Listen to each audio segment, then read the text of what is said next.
Well, as we discussed early in the show, we're in the thick of another heat wave. So Josh, what is this meaning for summer crops?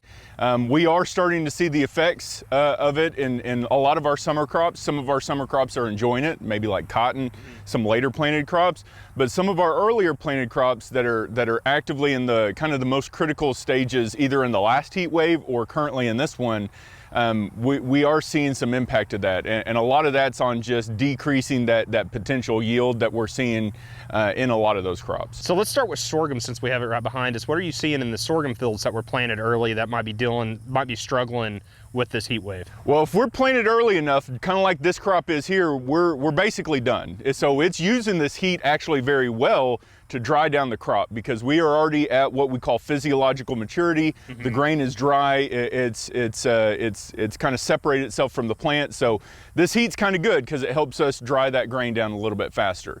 If we are a little bit later planted than this and we're still trying to fill that grain, that's where we start seeing that issue start to kind of creep in. If we're even earlier and we're just now flowering, which is what you see at the tops of these heads here, to where the tops of them have kind of look maybe black.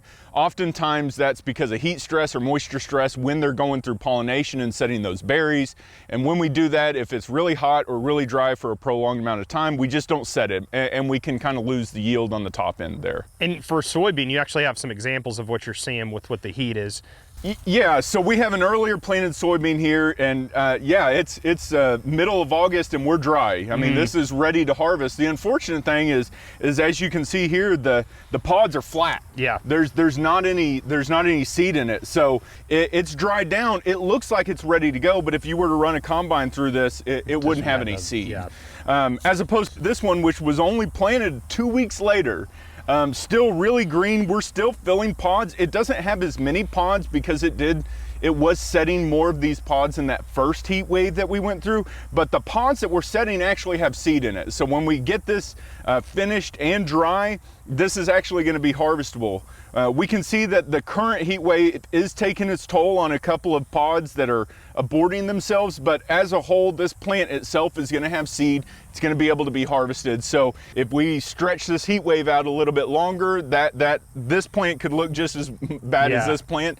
But if we do kind of wrap that heat wave, kind of go into a more typical fall pattern with some rainfall and some cooling temperatures, then this plant, this later planted, as well as a lot of our double crop planted, is going to look a lot better this year. So what about corn? How's corn looking? We pulled cobs yesterday on the corn we're going to cut, and a lot of the cobs looked really good. Our test weights were really good, so even though we do have a little bit more sunken in tops than we thought, maybe we didn't lose as much of that top end yield as we potentially could have. So our corn hopefully looks really nice. Our later planted corn looks exceptional. It's really loving this heat, really getting going. We just are going to need constant rains for that corn crop, and a lot of our later crop, that double crop behind wheat, is still going to need some rains to make it through. Well, hopefully we get some of the forecasts coming up here pretty quick.